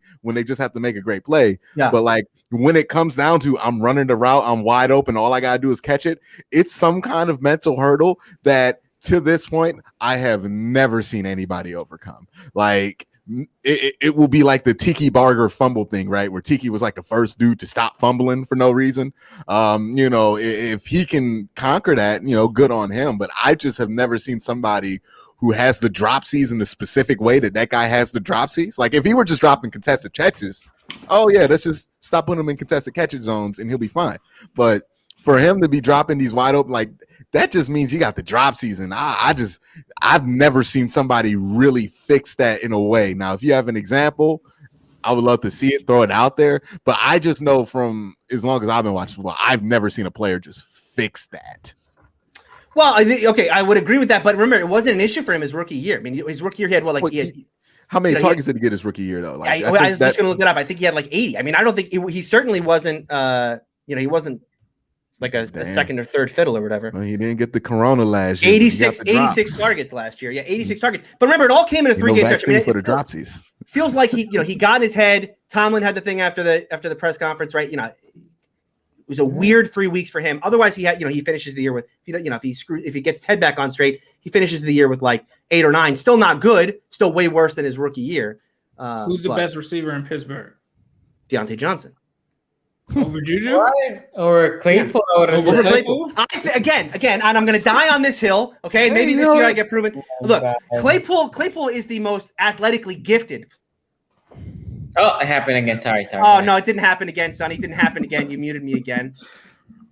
I'll start from the beginning. I don't think anyone heard me. So Deontay Johnson, Claypool is the most physically gifted of the three. But I think, and that's going to obviously allow him to do things that Deontay just physically cannot do. But I think if you're looking at talent, meaning that his ability to get off line of scrimmage, his ability to separate as a route runner, and his ability to be a run after catch guy, those are three things that he is much better than Claypool. But he can't catch the ball. Well, this isn't all of that matter. Like you can get off the line. It's a temporary.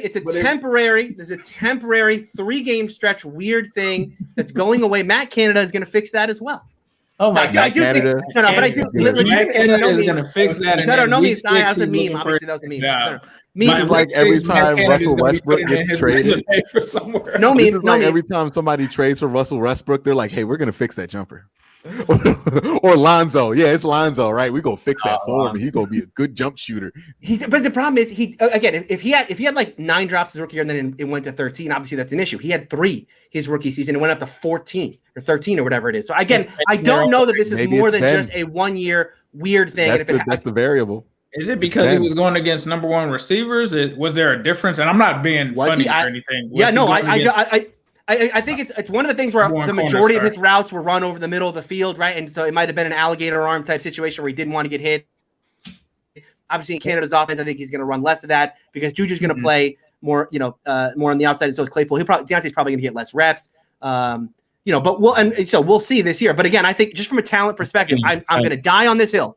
I think Deontay Johnson's the most talented receiver. I am happy that Tony has gone this route because very likely, or there's a good chance here that Tony has set him up for immense torture during the season. Deontay? There is nothing worse than the wide receiver who stinks at receiving, and there's also nothing worse than really believing in that wide receiver. And you did who not stinks believe at in receiving. Chase Claypool, by the way. I did not. No, I did not. I was way off on that one. But you have to give me credit on this. Have I left the James Washington hype train? Okay, James Washington went from 750 yards to 300 yards, and I'm telling you, this kid was just fine because he was hampered by Randy Fichtner's idiotic offense. And by the way, he still had 5 touchdowns. And one of those touchdowns, by the way, Quincy, you were talking about no one game planning around James Washington. Well, maybe Denzel Ward needs to, because if I remember right, he got burned last year for James Washington. He got caught on a double move. He got caught on one of James Washington's patented double moves for a touchdown. In zone, yeah. In a game that they were losing by like 22 at that point. But you hate. There's a reason why James Washington was in the game. It was a blowout at that point. Maybe we'll have to put Denzel Ward down a peg and then we'll do corner rankings, because he got beat. He got beat by number 4. You can get beat by anybody in the NFL. You know, it happens every once in a while. Right. I didn't say he was Darrell Revis or anything like that. But, shout out to Tony, man, because Dante Moncrief. I don't know why he did this. I don't know what you're talking about. I don't remember Dante Moncrief. No. Dante Moncrief vibes. I don't know who that is. Never heard of him. That is Deontay Johnson now. Pretty sure he led the league. Whoa. All right, let me get to number 1.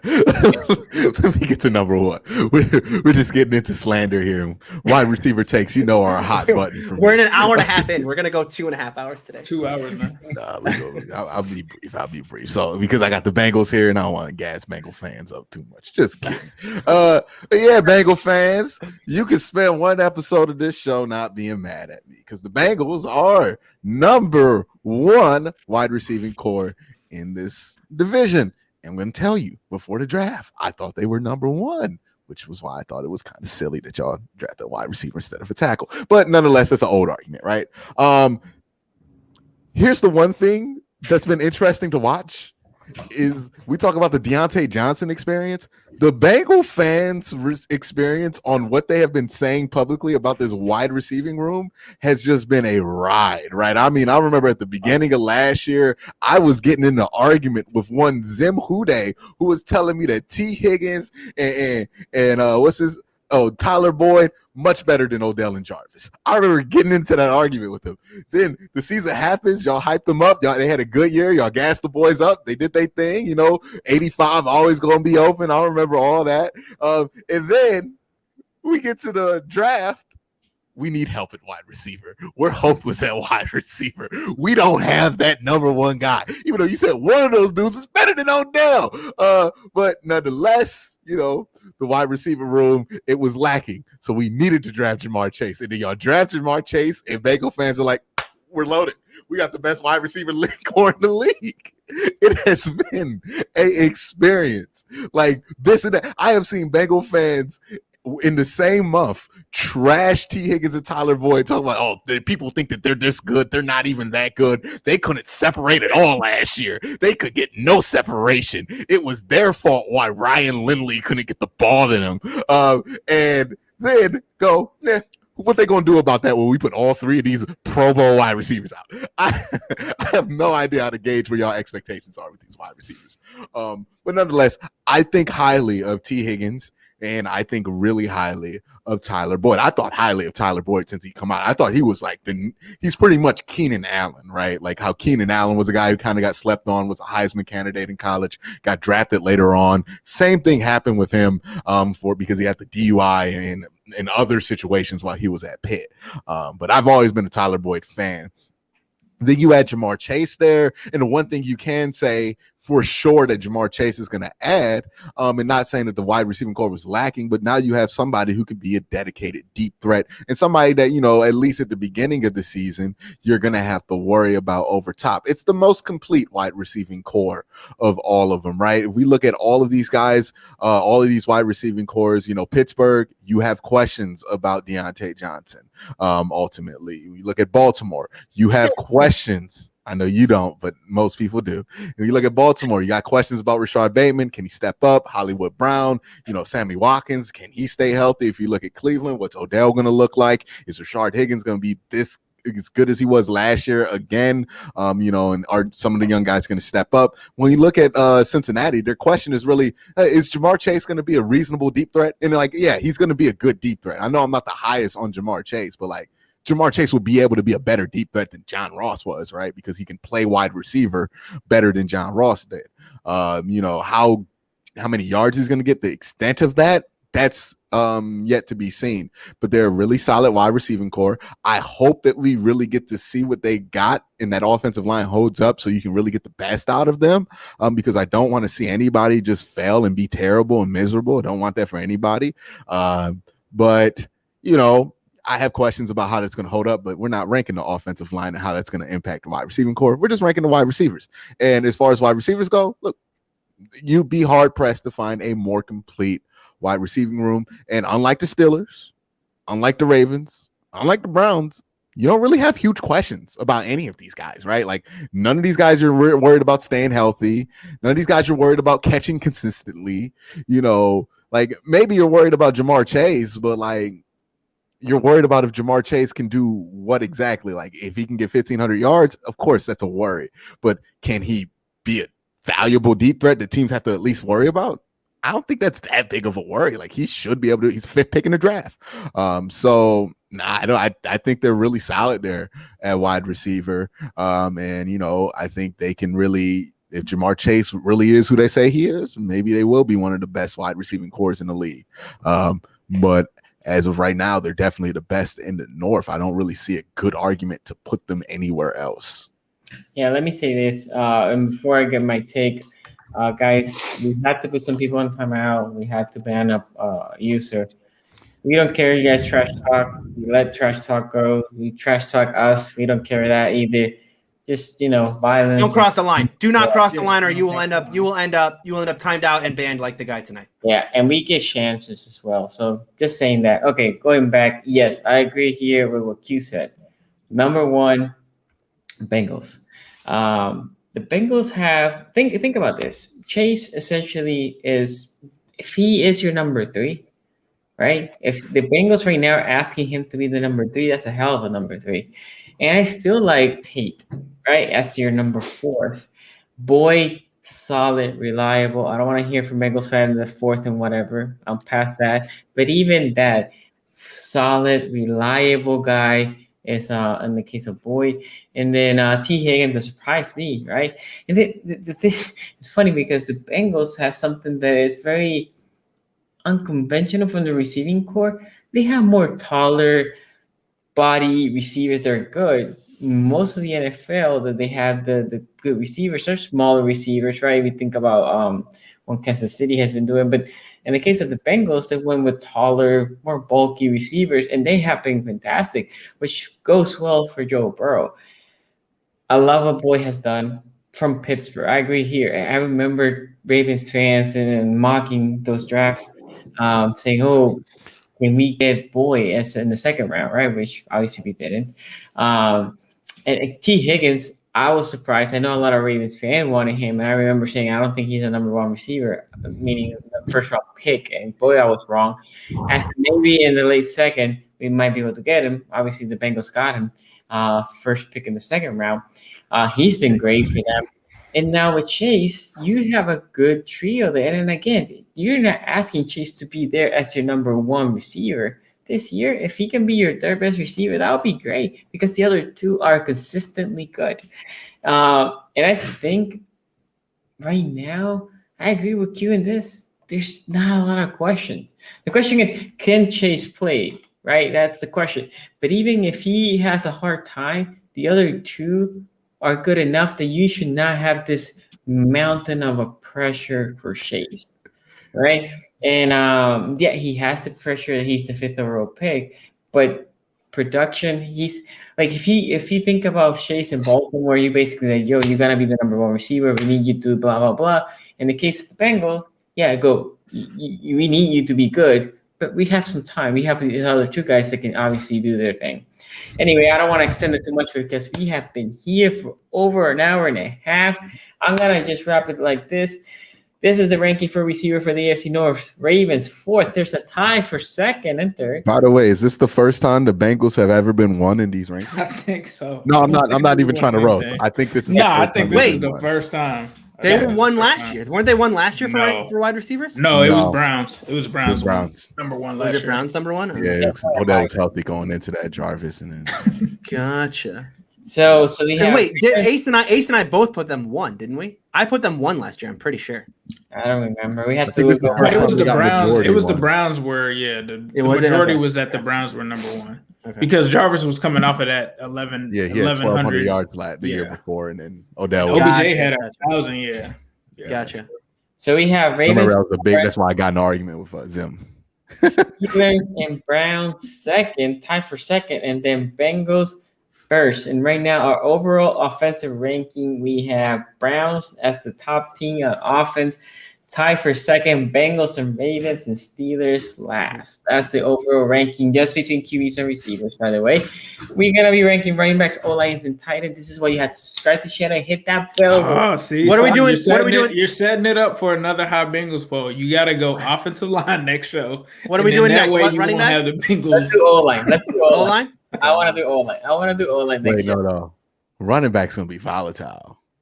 Well, Running I back just is want to gonna let you guys be- know. I know I say I don't take rookies into account, but I'm going to make an exception for that podcast. Ah, I'm- okay. Yes, you are. I'm just kidding. I'm just kidding. Anyway, guys, thank you for coming to the show. Ace, where they can find you, bro? New Stripe City on YouTube, and of course the AFC North Talk. Tony. You can follow me on Twitter at Steeler Country. You can find me on YouTube. I might rename the channel the #1 Deontay Johnson Fan Club, but you can find it currently Steeler Country with Tony Serino. And of course, you can find me here every Tuesday, 5:45 p.m. Eastern Time. Love doing the show. Q. You'll be one of them channels with those names. You'll be Deontay Johnson season. Your channel's gonna blow up in 3 years. It's gonna be like that guy who has like Jimmer season for the NBA, and everybody's like, "Who is Jimmer?" But yeah, you can find me on youtube.com/Quincy Carrier. Also, you can find me on Twitter at Quinn KWEN_. See, now, Bengals fans, I gave you the win today. This is your first win in these rankings. But please drink responsibly. And I'm not talking about alcohol. I'm talking about that juice. And y'all know y'all on that Houday juice. Y'all been sipping on it all summer. And boy, y'all are dangerously close to having to go to the hospital to get your stomach pumped. So just drink responsibly on that juice. Have your victory. But I don't want to hear nobody say because we have the #1 wide receiver core in the AFC North, we going to make the playoffs. We going to win the division. Well, make the playoffs. Look, everybody believes they can make the playoffs. Win the division? Nah. Sweep the Browns? Nah. You know, close sweep with the Browns? Yeah, that's what y'all can do right there. But you know, shout out to y'all. Y'all get y'all win. I don't know if you're getting another one during these rankings. But you know, hey, Corner will be interesting. Corner will be interesting. They won't get a win, but they might. No. They gonna get a win on corner. What? Not that they won't get a win, but they Oh. might get. They might sneak up. They might sneak up. Bro, I gotta Google their corners. Like we gotta make that show like 3 weeks down the line. I gotta actually like. No, they got Trey Yeah, Waynes out it's a there whole still? new. Yeah, I mean, literally none of them have played it down for the Bengals. Steelers corners. I don't know. But they got Is Will Jackson on the team anymore? Is he just not in the league? Who? Lucy? Outside of Woozier, outside of that's Joe Woozier. Hayden, I'm not. We got Mike Hilton. I think Steelers fans are Oh, yeah, familiar. Mike with Hilton. Depends on him. how you use Mike Hilton, though. You know, You Mike won't be Hilton. last, and that is a win for Bengals fans. I don't think they will be last. Have you guys not watched? Listen, there's not a lot of snaps, so you don't have to do a lot of work. Just go to the Game Pass and search James Pierre. Watch it all 11 snaps. I mean, he's the best corner in the division. Our So. rankings. Yo, we cannot tip our rankings. So Oh, we're James tipping the rank. Pierre. Sorry, I don't want to tip the ranking. you see how we've been here for hour 40 minutes. And No, we tried. We tipped the quarterback Hey, guys, rankings, and that I changed. get- So it can I always can- change. I can check out this James Pierre tape and just be blown away with those 11 snaps. Maybe You're gonna be. maybe Best- it's best- like best Donovan corner in the Peoples-Jones, division. where Yeah, he just has the best 11 catches that you have ever seen in your Mhm. life. Yeah, I know. Yo, you you project can that find- out, and you're like, this kid's future Hall of Famer. It's not even close. You Yeah, can if he find plays me like he at did in those 11 East- snaps, it's like Ola Adihi, right? If he plays like he did in training camp, he's James Harrison. Yeah. That's it. You can find Exactly. me on PG Sport everywhere, and also you can find me trying to get this show done for the day. He may actually, Quincy, when you think about it, if he may lead the preseason interceptions, which I mean, from there, it's too bad you got rid of Ola. You know, you had the all preseason first team right No, there. that was Tuzar. Tuzar Skipper Tuzar. Yeah. We've had so many great. I know we've had so many. The Steelers have had so many great edge rushers. You just can't keep track of them all. Yeah, man. Who's going to step up at Latrobe? Who's going to be the Latrobe first team? Oh, Quincy Roche. Sleepy Quincy Roach. Easily. Are we wrapping up? Have you ever? Are you listening? Damn.